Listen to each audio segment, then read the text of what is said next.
Welcome, ladies and gentlemen. We're back today. I had a week off, but we're finally back to commentary mode. Hope you guys enjoy the content that I put out last week. Just to keep you guys sort of occupied while I was away, I wanted to try and schedule them a little bit out. But today we're back to talk about PES 2015. Now, the trailer came out last week. Didn't really get a chance to put it out or anything because it was only a short snippet. But today we're going to be looking at that, discussing it, some screenshots, comparing them, and then some PES 2015 talk about what we want to expect. No actual gameplay because it's not out yet, but discussion time. So let's have a quick look at the trailer. So the trailer was very much like FIFA's. It didn't show any gameplay. A lot of people were really pissed off about that because they wanted to see some. But we got like a 40-second snippet of, you know, a little bit of argy-bargy between Juventus and Bayern Munich. You know, we're having a look at the player models here. We're having a look at the vibrancy of the match. A little bit more vibrant. There's more colours. Juventus, you know, Bayern Munich got their new kits on.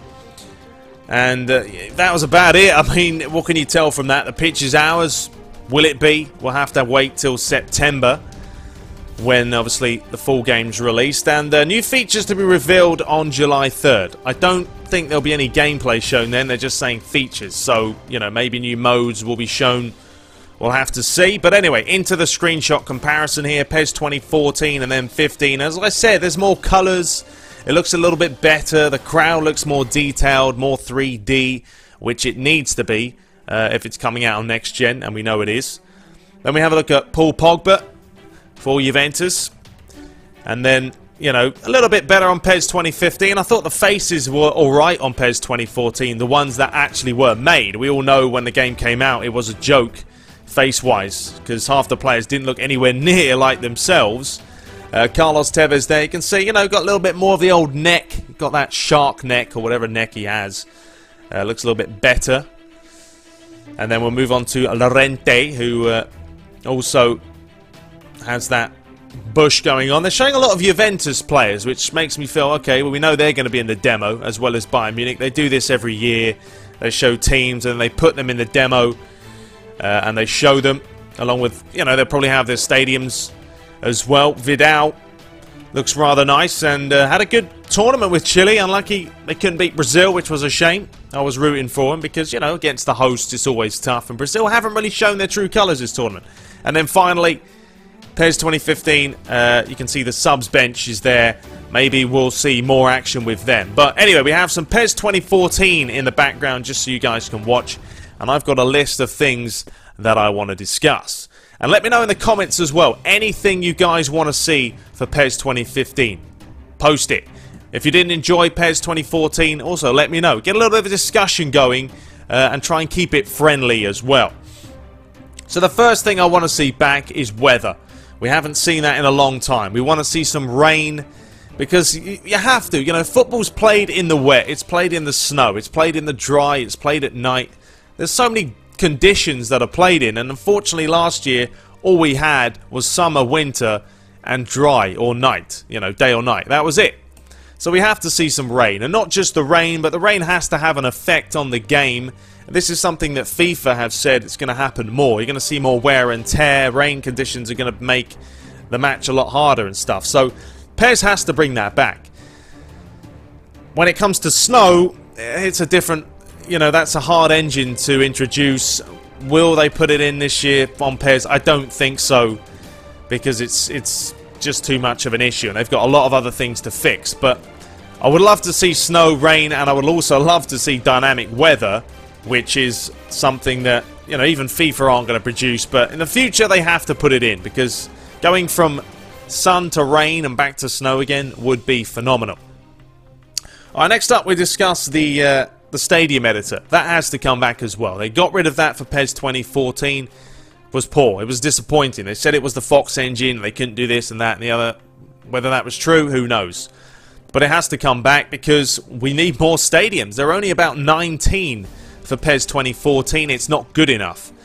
And we know FIFA has the licenses for the Spanish League, for the Premier League. So they have all these stadiums, and PES can't compete, Konami can't compete like that. So bring back a stadium editor, even if it's basic, and then you can enhance it further, you know, during the course of the season. But that way we can get the likes of Stamford Bridge, New Camp, and all them in there, just for some more replayability, basically. So bring it back as well. Alright, the AI, another massive thing that I think they need to work on from the ground up. Because it's not good enough. Superstar difficulty is no way near where it should be. The defenders don't mark you tight enough. And a massive flaw as well, as I've seen numerous times, if you're running with the ball with Ronaldo, whoever, Ibrahimovic, the defenders will just follow the man who's making the run, completely ignore the guy with the ball, and you can just carry on walking up, smashing the top corner, and that's on Superstar, which is ridiculous. FIFA has a challenge on Legendary. It's hard, even on World Class as well. Yes, there's some scripting, and I hate that. It's annoying. And PES does a better job of not having that in the game, but they need to work on the AI individually. Get some coders in there. Tweak the defensive AI. Obviously, it's different to how forwards play. So that needs to be sorted out. The goalkeepers as well. Very difficult to score from distance. You can't beat them. But when it comes to one-on-one, they'll just stand there and you can tap it in. So I'm hoping that they've spent a lot of time working on the goalies as well. And not just that, but the animations for the goalkeepers. You know, let's have some variety in there. Some two-handed saves, some one-handed saves, some saves with your legs, with your face, with your chest, whatever. You know, a goalie has one job, and that is to save the ball, keep it out of the net. Any way possible. So get some mocap sessions going, Konami, and just put a whole bunch of goalkeeping animations in there as well. And that also goes through to the players as well, because there's not that many. I think the animation where you tackle someone and they fly about 9 foot in the air is ridiculous. No player ever does that, even for the amount of diving we get these days. So that needs to be sorted out. The jumping for the headers is a little bit too scripted. It seems to be the same heading animation all the time.